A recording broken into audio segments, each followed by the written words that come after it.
This podcast is not sponsored or supported by any business or organization. The views reflected on these podcast episodes are my own. Please be aware I am not a medical expert, travel agent, or any other kind of expert. Hey everyone, welcome to the Eat, Explore, Love podcast. I'm Ashley. This podcast is based off of my blog of the same name, Eat, Explore, Love. It talks about the unique challenges in traveling around the world when you have celiac disease. Due to sort of popular demand, I decided to also record a podcast to delve a little deeper into my travels and the lessons learned along the way.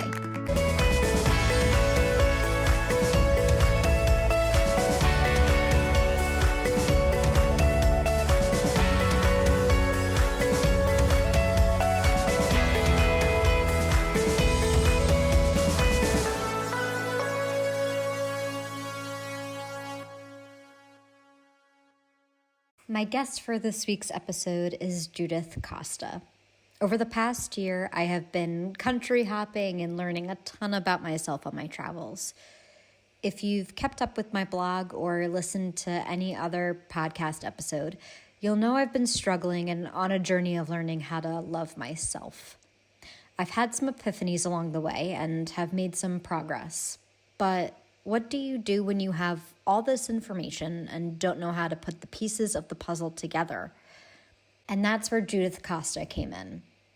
Judith is an unconditional love coach that works with past life regression in a way that helps you love yourself and even potentially to find your soulmate. In this conversation, Judith and I explore what it means to have a soulmate, tips for learning what it means to love yourself, and exploring how to explore past lives. I hope you enjoy this conversation.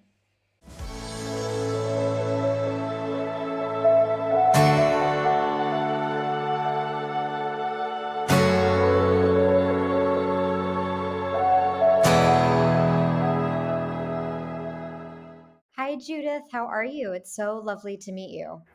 Hi, Ashley. I'm very happy to be finally here with you. Thank you.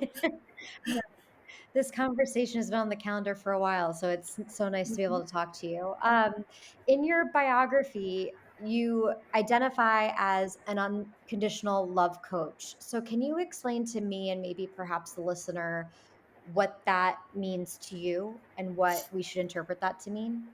Yeah, let me go a little bit backwards and explain you the beginning of my career, and you will understand a little bit better. Yeah.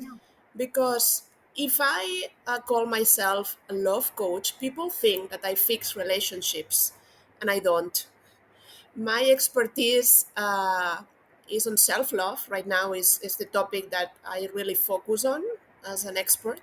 But I started my career helping people to find their soulmates or to tell them if they were in a soulmate relationship. Then all the tools that I accumulated, the karmic astrology, the past life regression, the Akashic records, and the coaching helped me to help others to understand uh, what soulmates are, what they do for each other, and that no matter what is the relationship between them, they have a bond of unconditional love. Then my coaching is based on the idea that true love is unconditional love for yourself or love for others. But what we learn out there is really conditional love. Like, I love you, I marry you, but if we get divorced, I don't love you anymore. And I don't believe in that. You may end a relationship because you have evolved differently, or there is nothing in common, or something happened. Then you have, of course, you have the right to part ways.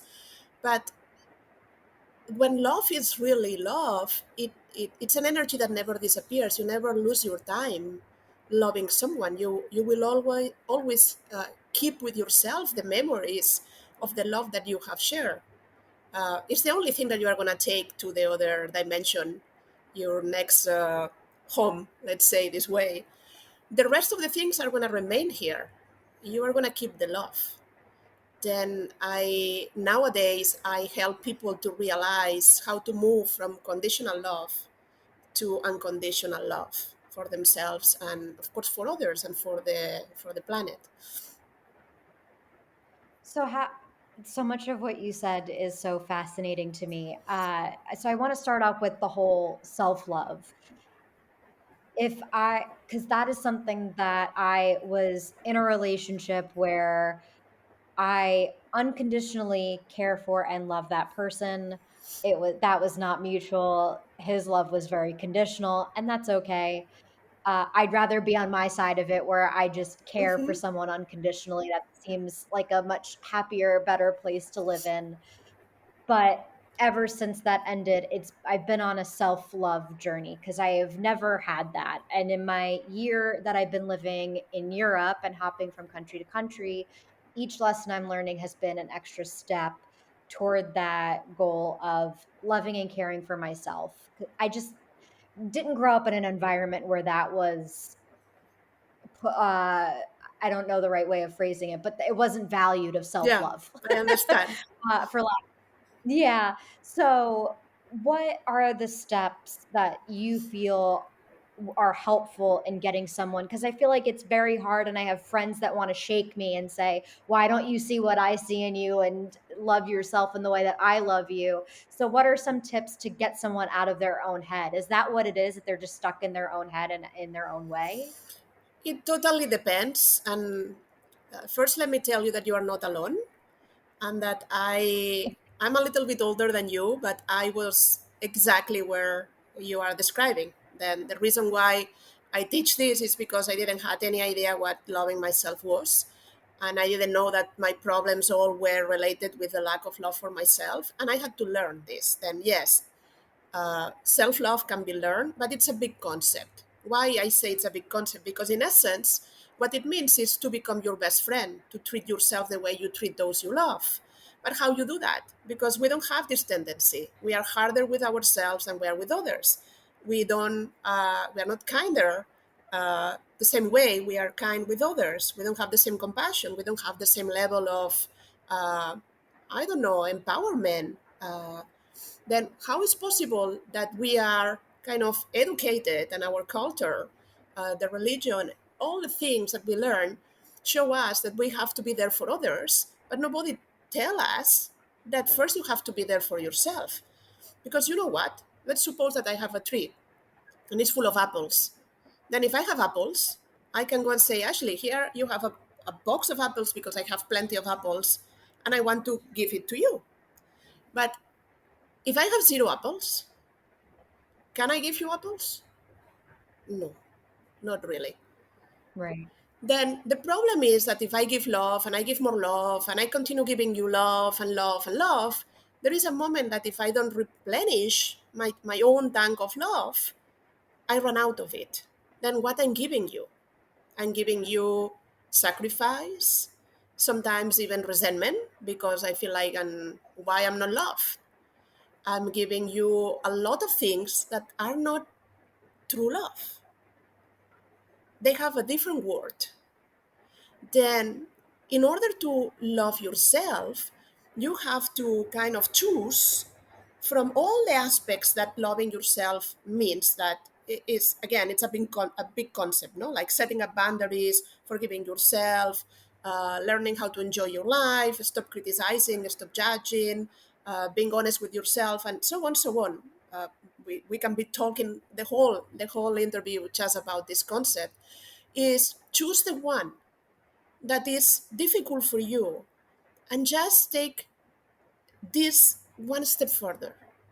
Then, for example, let's suppose that you have problems because you are unable to forgive yourself for your so called mistakes of the past. Then find a way. It doesn't matter if it's the Ho'oponopono or just a conscious decision. You make a list and you really concentrate all your energy, or you use the Akashic records to do forgiveness, or you read a book. Doesn't matter. Whatever works for you. There are many techniques, but it's not the technique. It's your conscious choice that in order to love yourself, you set yourself free from the past to start living in the present. Then when you consciously choose something, you have to be aware, because maybe some influences of things that you did in the past can like trigger yourself again and again.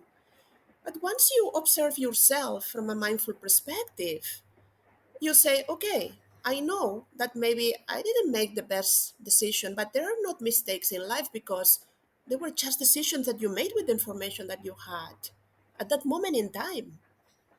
Then it's not Right. fair. Then when you decide to forgive yourself, it's an act of self-love. It's an act of disconnection from those events or relationships or whatever it happened to you that was painful. Then in the workshop that I teach is a one-day intensive called Fall in Love with Yourself.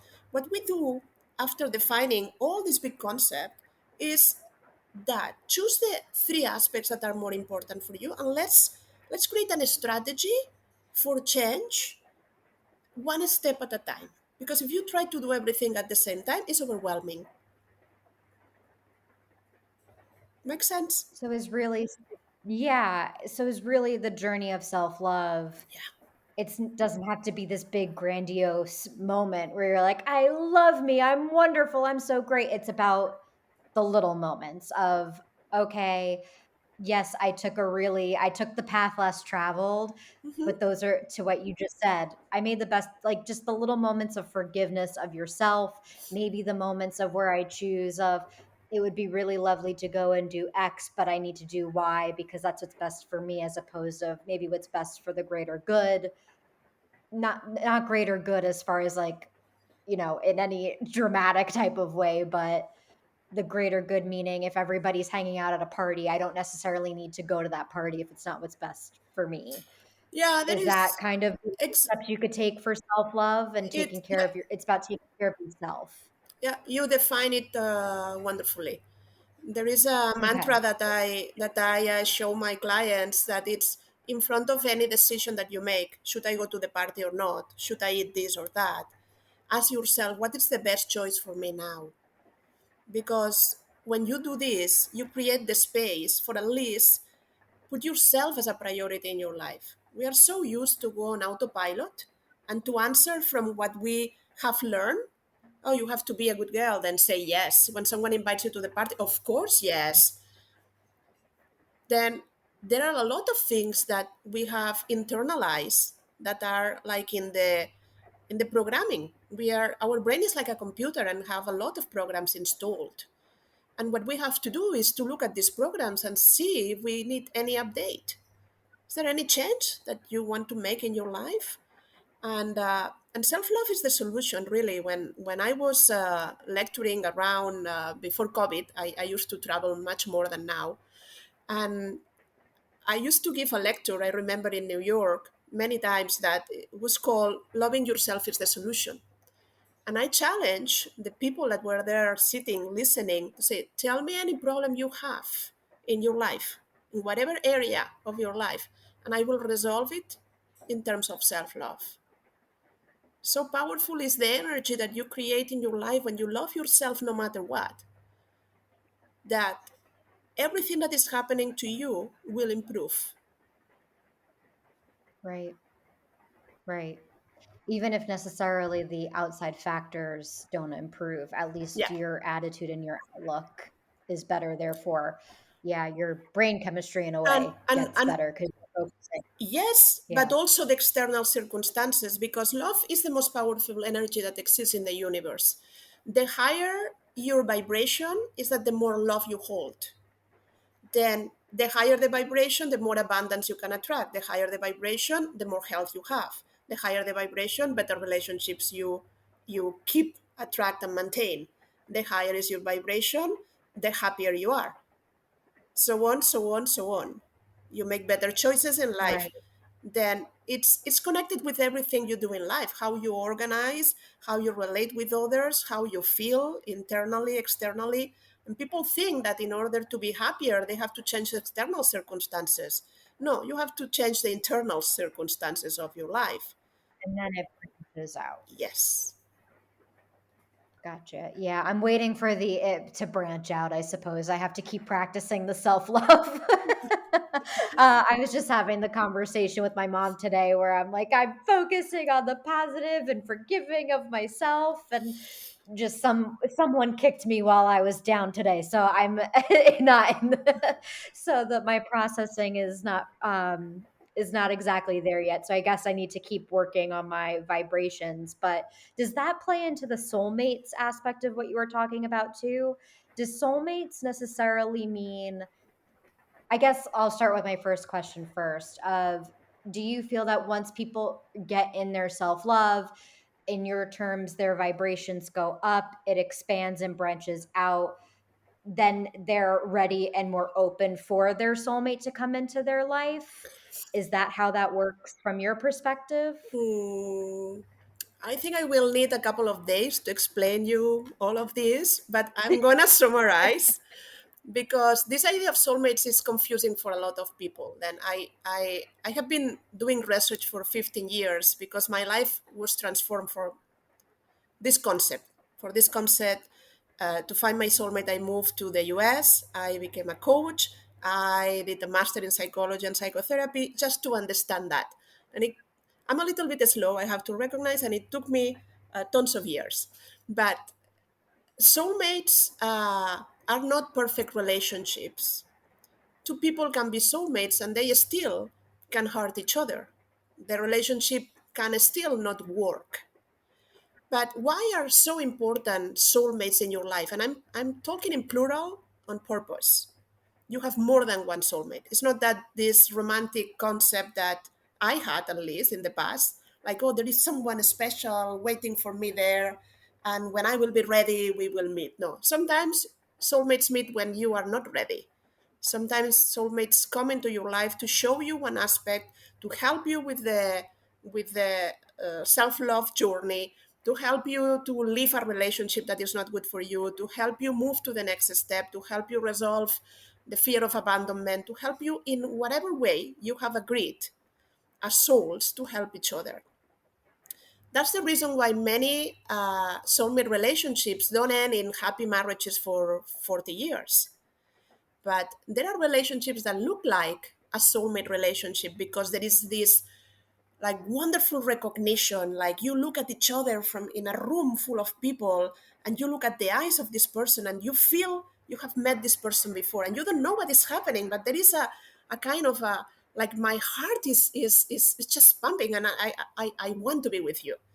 Then this happens in relationships that are karmic, when you have met someone in past lives and you have unfinished business with this person, and it happens in soulmate relationships. Then some people say, oh, it looked fantastic and fabulous, I thought it was the love of my life, and then the relationship ended. Well, it might be both, but Right. you don't have to be perfect to be with your soulmate. You don't have to have a 100% level of self-love. Maybe your soulmate show up in your life to show you that. But your soulmate have the key of your heart. Can open the door, sit in the sofa, turn on the TV and wait for you. That's the reason why it's such a special relationship, because the connection that already exists allows this person to move you in a way that no other person can, especially not so I fast. right. I have I when this is no longer being recorded, I feel like I need to run some stories by you because some of it is private that I don't necessarily know the other person would want out in the world being recorded. But I definitely relate much more to your definition of soulmates as opposed to the Hollywood, let's Yeah, say, definition of what soulmates are. I wanted to run this other definition that I've heard of, your soulmate doesn't necessarily have to be a romantic partner. It no, could be a mother, it could be a grandmother, it could be a sister, brother, anything like that. Do you relate to that, or do you feel yeah, it's more of a I, romantic I, thing? yeah, no, no, you're right. But I invite the listeners, if they are interested. I relate very much with the definition that an author have about this. He explains that we have usually what is called a primary soulmate, that it's usually the person with whom we establish a long-term relationship. It doesn't matter how many years. And then we have what is called secondary soulmates, that are people that have qualities that we need. They have resources, they have the help that we need at a certain moment in time. Siblings can be soulmates. Usually, parents are not. Usually, parents have unfinished business with us, one or the other, or they have the qualities that we need to accomplish our purpose for whatever reason. But an uncle, an aunt, a grandmother, a brother, lots of friends, even colleagues that you met at work can be soulmates. And then we have people that just cross our paths very briefly. Maybe they do something specific, someone that you meet one day that you are depressed in a bar and you don't know what to do with your life, and you have a conversation with an stranger, and this person, for whatever reason, plants a seed or tells you something that you need to hear, or but something shift. Then there are people that belong to our soul family. We have not only a family in flesh and bone, we have a family at the soul level, people that enter our lives, help us, support us, uh, travel with us through lifetimes. Then Michael Newton is the author that I'm describing, and he has a couple of books. I think that this is in the Journey of Souls. I think is the title, but there are many kinds of soulmates, and it's kind of difficult. I remember that in his book there is a story about someone that he only does past life regression, but this man was unhappy in relationships, and after several past life regressions, he discovered that his first love, from whom he not only married, he got divorced, was one of his soulmates, and he was like, "Oh my God, I divorced my soulmate," and then it's pretty normal that for whatever reason you meet your soulmate, but there is an inconvenience, there is a problem of timing, or the other person is married, or the other person is gay and you are not.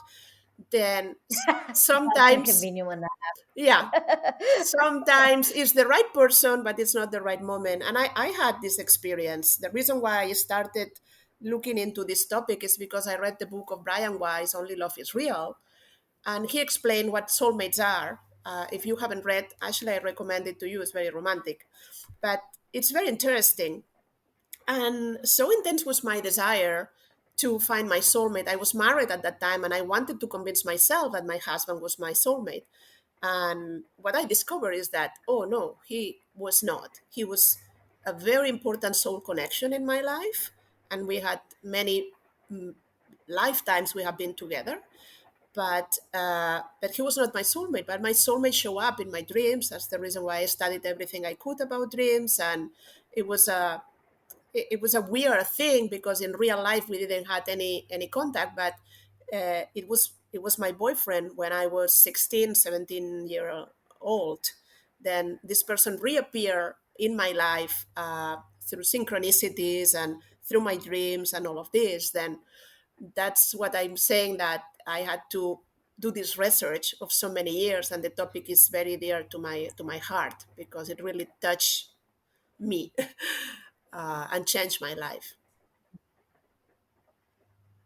So you just telling that story, because I had one other question about soulmates before I went into the past life regression, but I'm just going to skip to that because of what you just said. A really good dear friend of mine from middle school, she I hope she doesn't mind that I'm telling this story, but she had dreams about this boy Mm-hmm, that kept coming up, and he mm-hmm, had a name, she could visualize mm-hmm, him, and she ended up going to this psychic or this medium, mm-hmm, and she prayed the night before and she said, if you are real, please come visit during the session tomorrow. And through that session, the medium brought up the name, everything of her, mentioned details of her dreams. mm-hmm. And it came out that this was her soulmate in a past life. And it was in this present life was her guardian angel and was looking over her. And ever since I've been like, I need to go to a medium or psychics or whatever. No, you And don't. so, You don't need so, you. You can do it on your own. I'll tell you how. It's okay, easy. yes, there we go. Then one of the ways that I recommend my clients in this workshop, How to Find Your Soulmate, is also a one-day intensive. If you want to find your soulmate before you meet in real life, the easiest way to do it is through your dreams. Then before you go to sleep, you have to set the intention. It's important to have a journal with a pen, and if possible, like a marker or something that you don't have to look for the page. Uh, Mhm. and you also, when you set up the intention, you also have to say, and I want to remember the dream. Because a lot of people say, but I don't remember dreams. How am I going to do that? Doesn't matter. When you put intention and you ask your unconscious to really give you the information, it will come. Maybe not the first day, maybe not the second day. But if you keep trying with all your passion and your desire, it will happen. I am writing the book of all this story. I have been writing this book for, I think, 10 or more years. First in Spanish, then in Spanglish, now in English. Then eventually one day will be published. But all the characters are alive. And as you can imagine, it's kind of a personal book. And Right. it changed. It's not my story anymore. It's a manual for people on how they can find their soulmates. But there is a second book that I started also, that is how other people found their soulmates, and I interview a lot of people. Then there are many people that tried and tried hard, not hard like because it's hard work, tried intensely because they believe in soulmates and they believe that there is someone out there waiting for them, and that at the same time I'm looking for my soulmate is going to receive this message. We have like a brain that is like a radio station. We send vibes all the time, but it's not only the brain, the heart sent the same vibes. Then we were talking about this energy of self-love, or of love for everything that exists. The more in love you are, not only with yourself, with everything that exists, the higher your vibration in love, the more love you attract into your life. Then if you really want to be with a soulmate, first you have to believe in them. But if you believe that this is such a difficult concept and, oh, soulmates, so complicated, just change the name for the right partner for me now. Like less pressure. Right. Mhm. Then, in order to Yeah. find the right partner for you now, you have to become the right partner. Then what happens is Right. that a lot of time, like I want love in my life because I feel alone. Then I want the other person to come into my life to complete or complement or whatever it is. Oh, I don't want to be alone. I need a partner. That's not gonna attract you the best partner.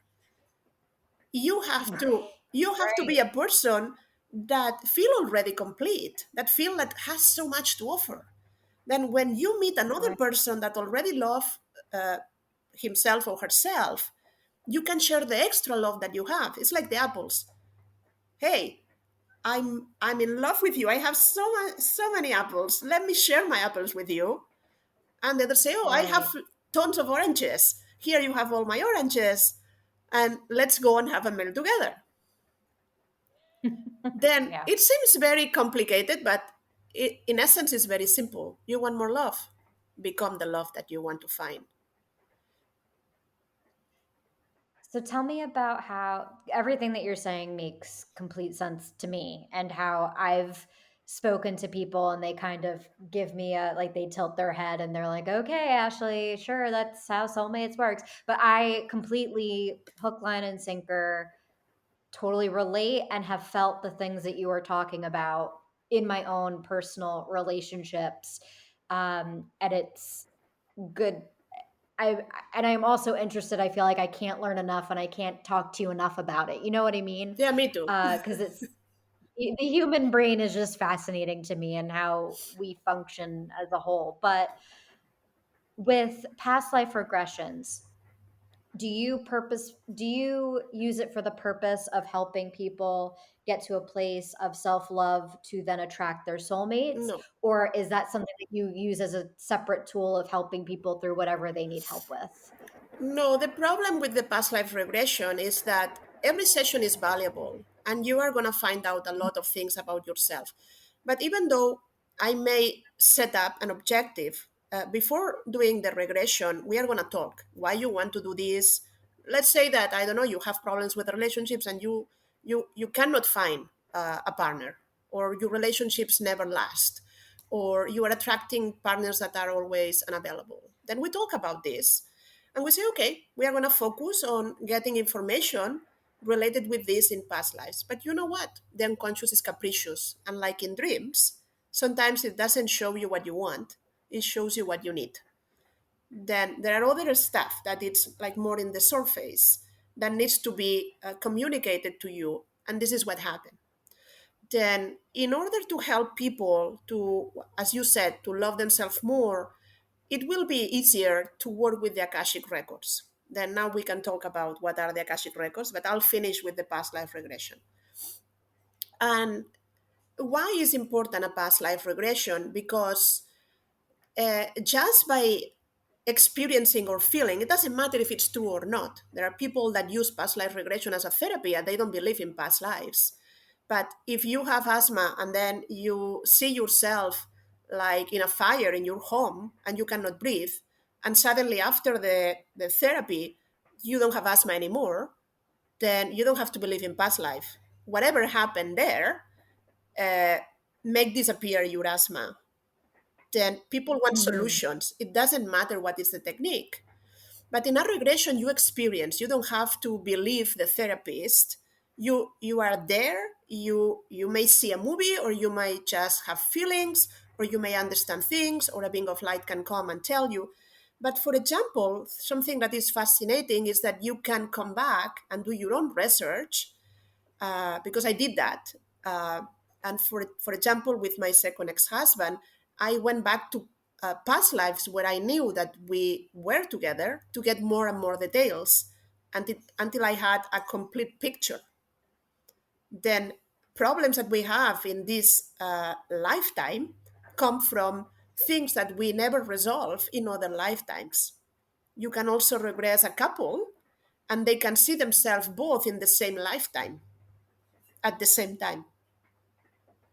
Then, Wow. as you say, is fascinating.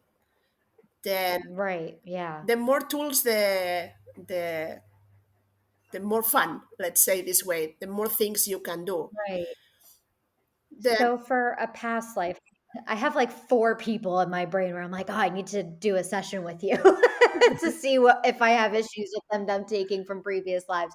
But does it work of I'm going into a room and I'm laying on a couch with my eyes closed and you're walking me through like kind of a yeah, hypnotherapy if session, you or how does it work? no, if you have read any of the books of Brian Weiss, he have published many, but in all of them he explains a session. It's exactly like that. I was trained with him in Omega in Rhinebeck, New York, upstate New York, and it's exactly as in the book. It's not hypnosis, it's just guided meditation, let's say.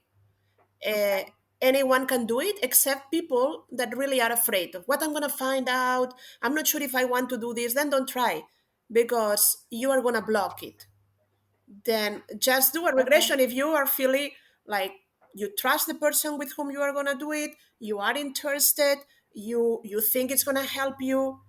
I will give you all the information to you. The first session is a 2 hour session because we have to explain what is going to happen, resolve all your doubts, think about the objective. Then we will do about 1 hour of past life regression. More than that, the person gets up feeling a little bit tired. Then eh, exceptionally we can go over, but that is the time. And then we will take the last part of the session to integrate what happened, what did you see, what did you feel, how this connects with your life right now.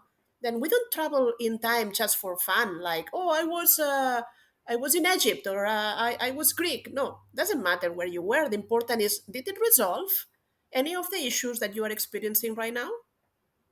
Is it connected with anything Hmm. that you are living? Did it help you in any way? Right. It was an So experience.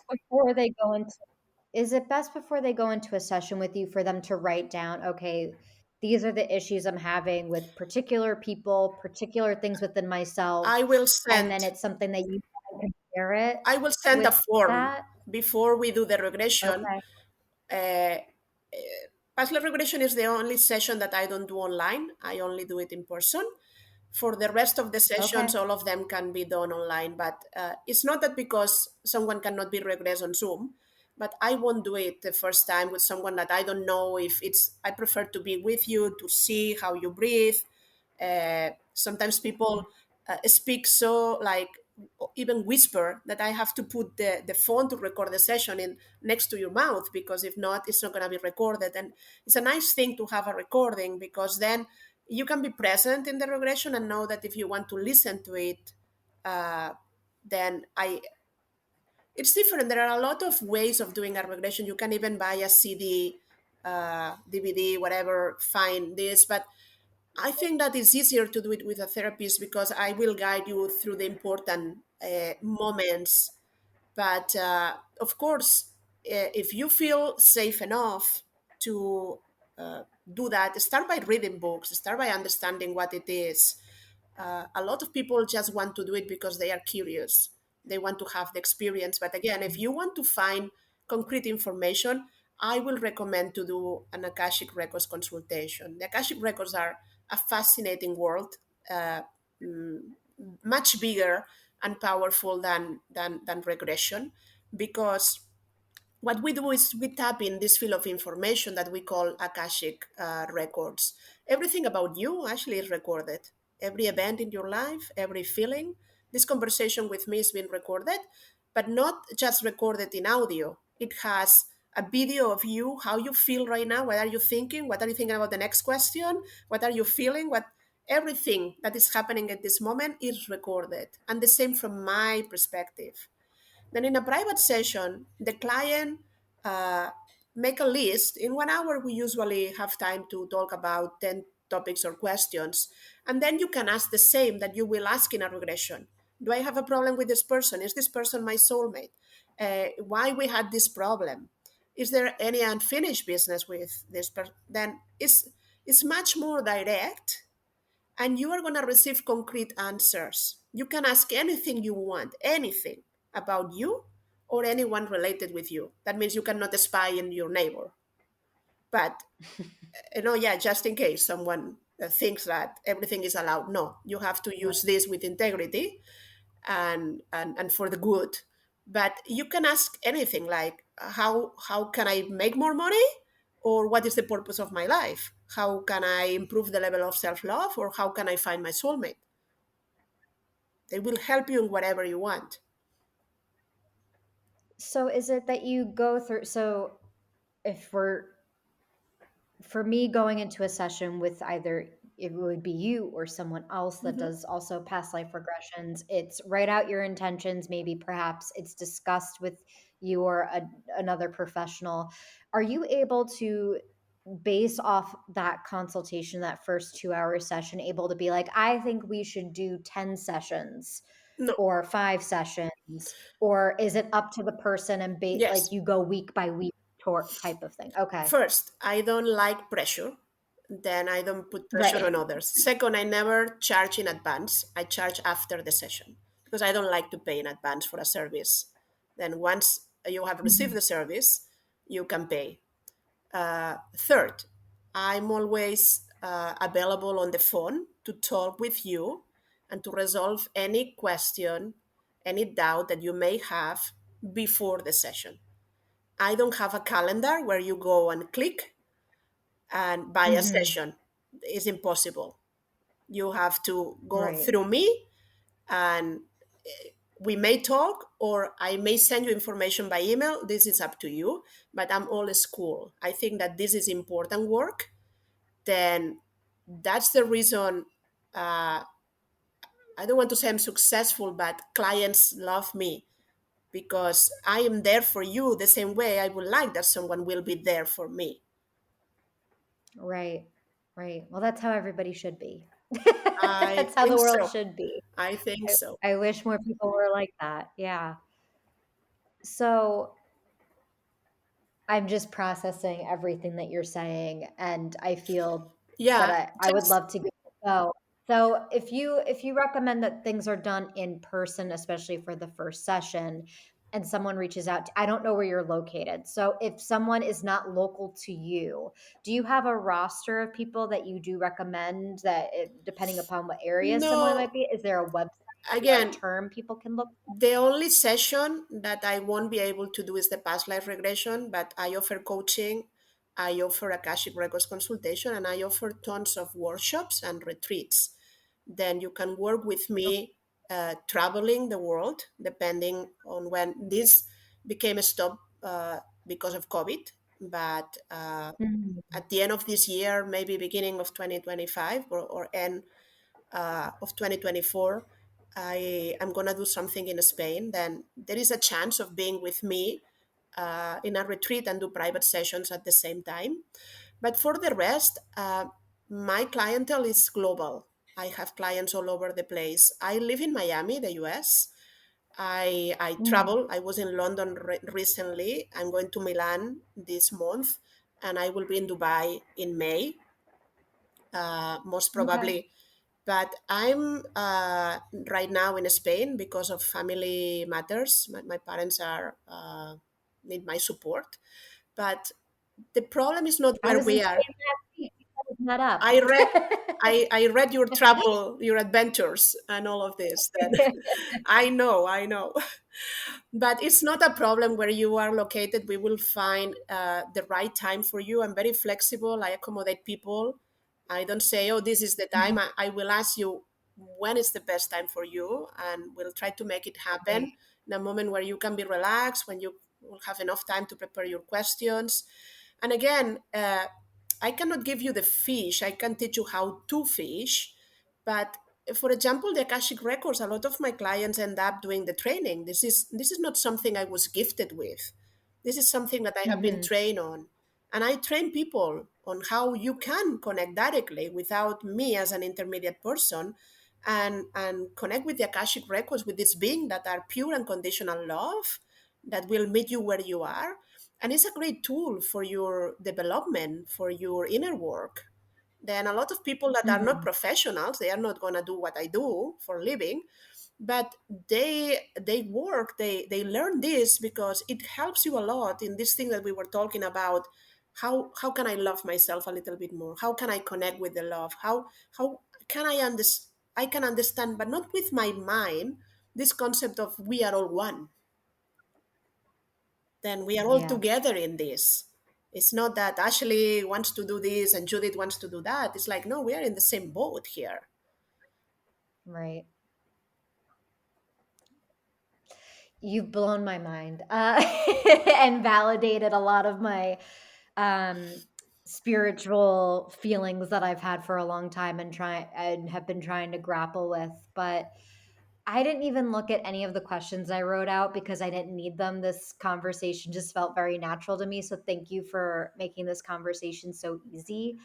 I end every episode with the same wrap up questions with everybody. Do you mind if I ask you some rapid fire questions? No, go ahead. Okay. What is your favorite food city? I'm a foodie, then I have difficulties to answer this question. And really, really, I will say Spain because I was born there and we have fabulous food. But I don't know what to say. Italy Spain? is great too. And Yeah. my ex-husband was from India, and I love right now a lot of things from there, and it's special. Then, oof, I don't know. Those are all good answers. So, do you prefer a vacation that requires you to be active or relax? A little bit of both. I love to be active, and I love culture. With my first husband, we tend to go to a place where there was culture, museums, and a nice city, and then we end up in a place where we can dive. then I think it's the great combination, like end up in the beach and a little bit of both. It's amazing. What is the city where you learned the most about yourself?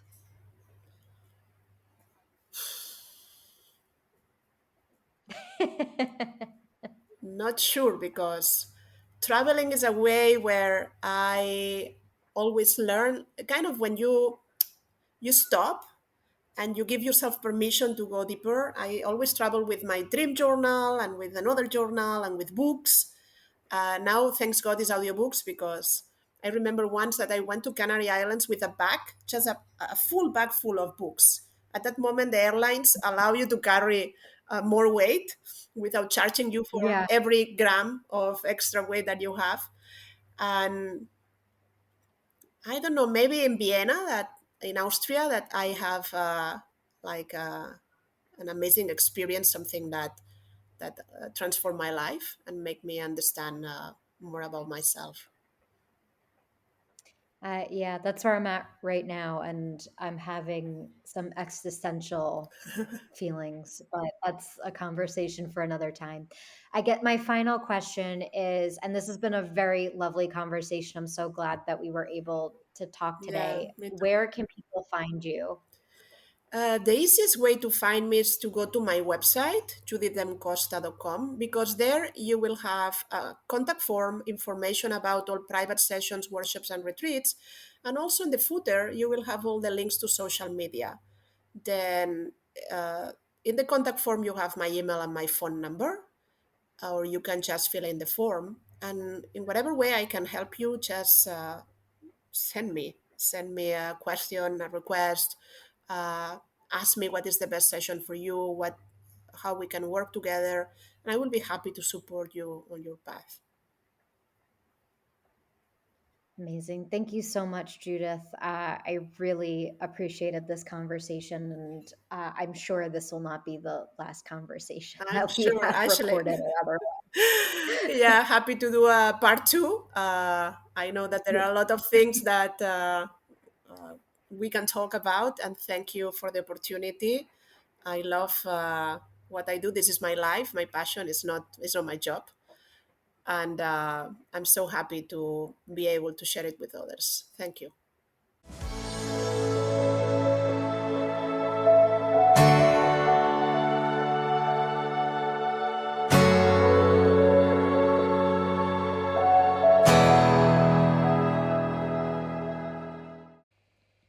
Thank you so much for listening.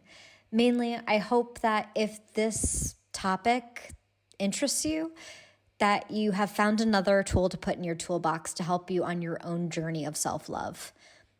Once I'm back on my feet financially, Judith and I fully plan on trying to do an in-person session for my own past life regression.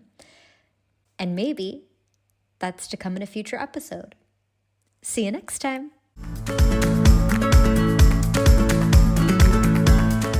Thank you for joining me this week for all the fun journeys and lessons learned on my big adventure called life. For more information on the different cities discussed, check out the blog posts on eatexplorelove.com, posted every Monday, Wednesday, and Friday. If you have any questions or fun stories to share, feel free to reach out at hieatexplorelove@gmail.com. Until next week, remember to eat well, explore the world, and love yourself. See you next time. This episode is produced, scripted, and edited by me, Ashley. Special thanks to Sarah Mienka.